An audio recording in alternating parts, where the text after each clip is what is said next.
Hi everyone, good evening once again. We are back with the next chapter, that is nationalism in India. So yesterday we have discussed about nationalism in Europe. 6 questions we have discussed with the answers. Today again we are here to discuss about the chapter number 2, nationalism in India. So here we are going to discuss four very much important question. Okay, so that we will discuss. Question number 7, 8, 9 and 10 we will discuss now. Already we have discussed about the 6 questions yesterday's in the last video. Now we will discuss about the next 4 questions of the next chapter, that is nationalism in India. So in the nationalism in India, the one of the most important question is that how did the Salt March became an effective tool of resistance against colonialism? Explain. Once more I am reading the same question. How did Salt March become an effective tool resistance against colonialism? Explain. Okay, so in these questions, so we are going to explain the 5 side endings, or we can say five subtopics we are going to be discuss. In that first side topic is that symbolic defiance, mass mobilization, media attention, civil disobedience, economic impact.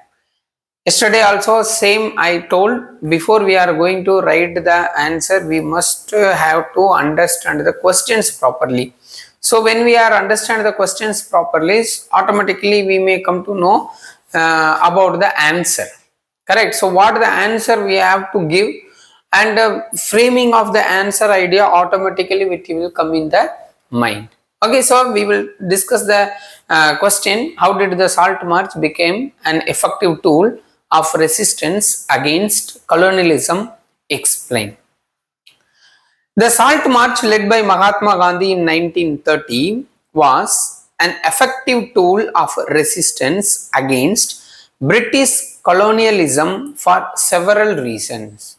So what this word or the paragraph is saying, the Salt March was headed by or led by Mahatma Gandhi in the year of 1930.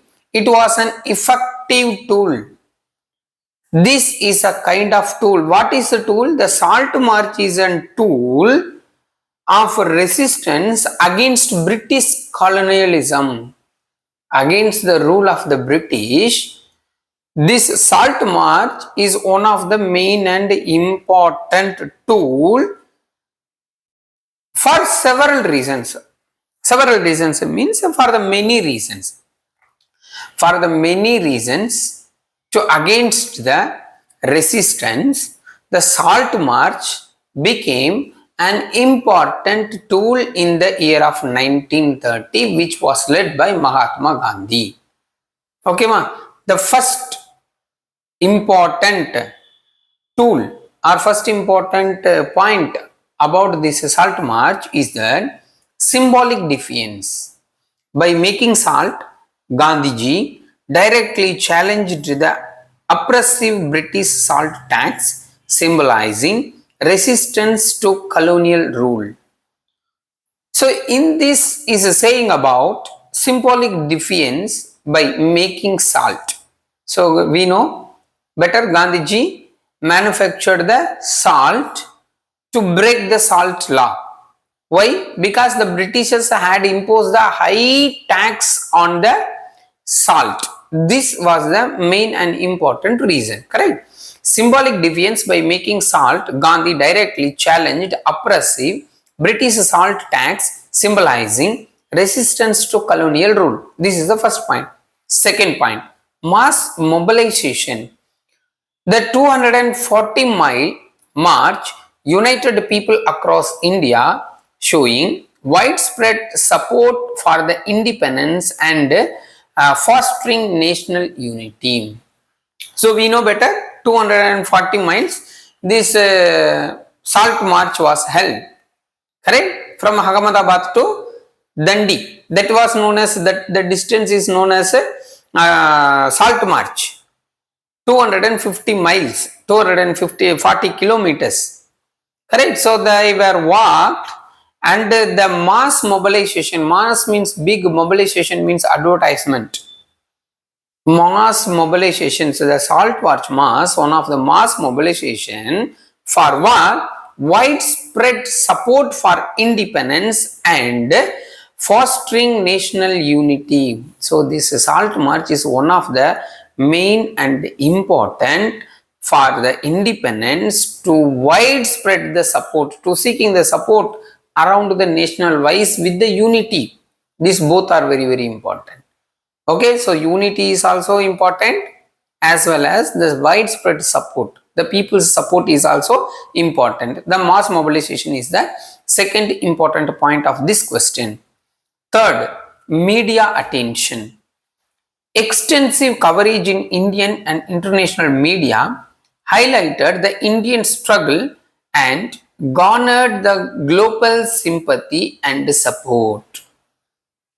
The third important point is that media attention. So now everywhere around the world, just they were turning towards India. What? The people are suffering. So this became a mass attention, media attention. Every people were started just looking India. Why? The problem among the people with the British rule. So this media attention is one of the main reason how the India face the problem to showcase. Again, I am reading media. Extensive coverage in Indian and international media highlighted the Indian struggle and garnered the global sympathy and support. So due to this media's attention, what happened? Global sympathy, the oneness of the people around the world, and the support around the people we got. Then the next, civil disobedience.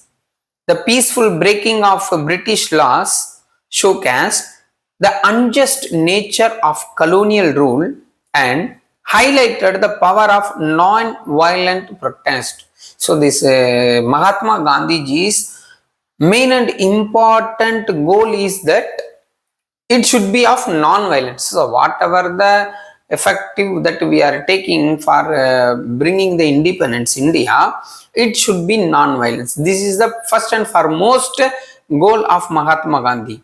So in this civil disobedience movement, the peaceful breaking of British laws.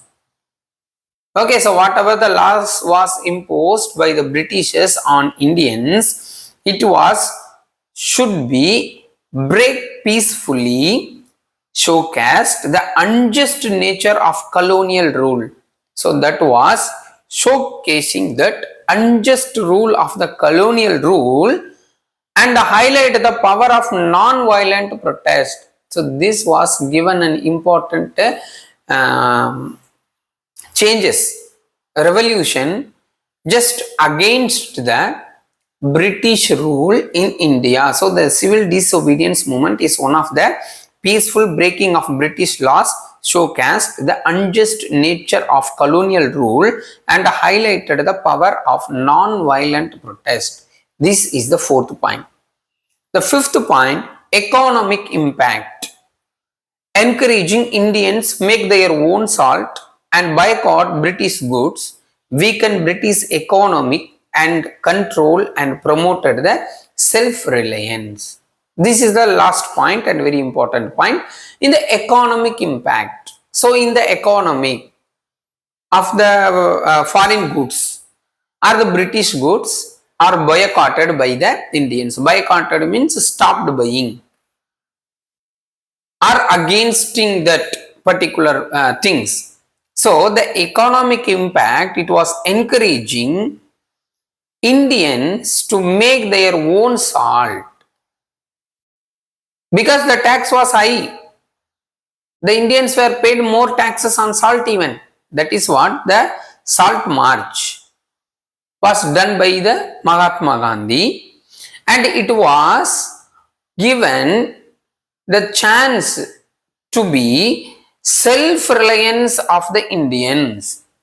The next, British goods weakened British economic control and promoted the self-reliance.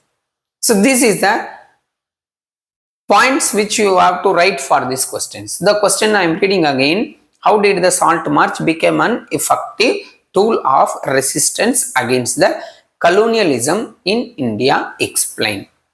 For this, 5 subtopics should be mentioned in the answers: symbolic deficiency, mass mobilization, media attention, civil disobedience, economic impact. Okay, ma? So these all must be there.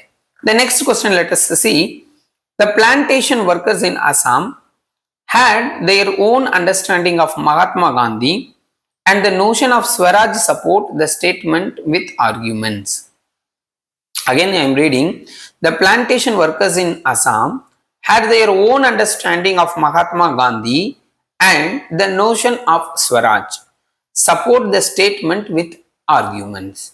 Like this, the questions may can come in the board exams. So if based on this any questions comes, so you have to write the following answers. That is, the plantation workers in Assam had their own understanding of Mahatma Gandhi and the concept of Swaraj in the following ways: local interpretation, influence of Gandhiji's ideas, cultural renaissance, movement participation, precipitation of Gandhiji. These are the 5 points you have to explain in this question. Okay, ma? Local interpretation. For the workers, Swaraj meant better working conditions, fair wages and relief from exploitation rather than just political freedom. So the plantation workers in Assam, it is just not only of the political freedom, it may helpful for their local interpretation. For the workers, Swaraj meant a better working condition. It is not only for the independence, it should be involved for the better working condition also. Next, fair wages. Okay, so a fair income, fair money or fair wages should be given to the plantation workers. Then the next, and relief from exploitation. So exploitation means we know better the working conditions or working hours or making or doing the partiality between the genders on the discrimination basis. These are known as exploitation. So the relief from exploitation rather than just political freedom. So it is not focused only on the political freedom. It may or it was focused on the people of the plantation workers in Assam. Next, influence of Gandhiji's ideas. Gandhiji's emphasis on self-reliance, dignity of labor and non-violence resonated with their desire for economic independence and improved livelihoods. So what is the Gandhiji's ideas? Gandhiji emphasized on self-reliance. First of all, self-reliance. Second, dignity of labor, respect of the labor. Then the third, non-violence. These all the three resonated with their desire for economic independence and improved livelihoods. So these are the three which is given the improvement in of the condition of the people in the economic independence and their livelihoods also. The third important point, that cultural resonance. So what are the cultural resonance? That let us see. Gandhiji's simple lifestyle and use of khadi were relatable, symbolizing self-sufficiency and aligning with their lives. So Gandhiji is not only just explaining about the simple life, leading of the simple life, though he led a simple life by wearing khadi clothes and all. So that is called a cultural renaissance. Okay, so then in the cultural renaissance, Gandhiji's simple lifestyle and use khadi were relatable, which means he is promoted or he is just helping the Indian product, symbolizing self-sufficiency and aligning with their lives. The fourth point, movement participation. So in the movement participation, inspired by Gandhiji's call for non-cooperation, they participated in the national movement, hoping it would end their exploitation.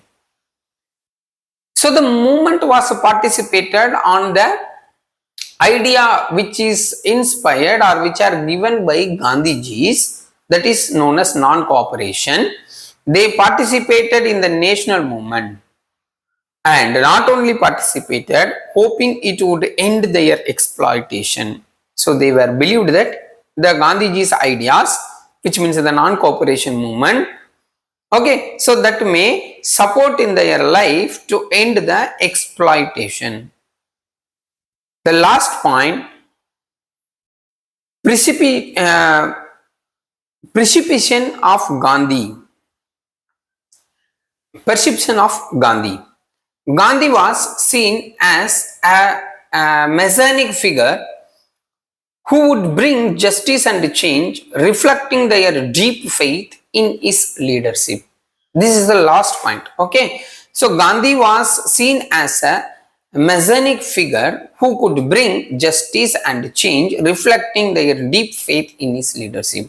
So the people were just believing Gandhi, not only Gandhi, in his leadership. The leadership is just reflecting the deep faith among the people that we will get the victory on it.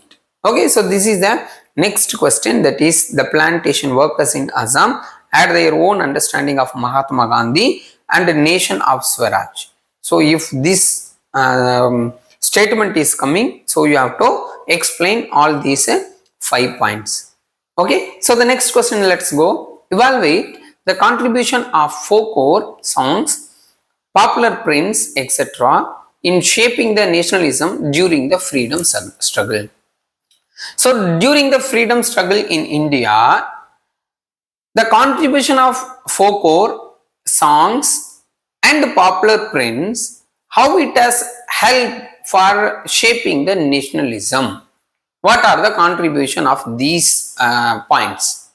So for this question, we have to explain cultural unity through folklore, symbolic resistance in folklore, emotional renaissance of songs, spread of nationalist ideals via songs, mass communication through popular prints. So these are the 5 important points that we have to discuss, or we have to look into the question of this. Okay, let's see cultural unity through folklore. Folklore provided a common cultural heritage, helping the unify diverse communities by sharing myths, legends, and tales that reinforced a collective identity. Second point, symbolic resistance of folklore reinterpreted folk stories and legends symbolized resistance against colonial rule, inspiring people to fight oppression. Third, emotional renaissance of songs. Patriotic songs and bhajans evoked strong emotional responses and solidarity, unifying people during protest and meetings. Fourth point, spread of nationalist ideas via song. Songs carried a message of freedom and justice to the masses, helping to dismantle nationalist idols widely and assert Indian cultural identity. Mass communication through popular prints, posters, pamphlet and newspapers spread nationalist idea quickly, using powerful imaginary and political cartoons to critique colonial policies and promote national symbols like Bharat Mata. So these are the 5 important points that you have to explain for these questions, how folklore, songs, popular prints helped the nationalism during the freedom struggle for making or for shaping the nationalism in India. Okay, so now the last question of today's session that we are going to be discuss: nationalism spreads when people begin to believe that they all part of the same nation. Justify the statement. Again, I am repeating the question. Nationalism spreads when people begin to believe that they all are the part of the same nation. So the question itself, it is saying nationalism will happen, or nationalism will come when we are thinking that we all are one. It is not mean that due to the discrimination, due to many different type of the caste, community, these are.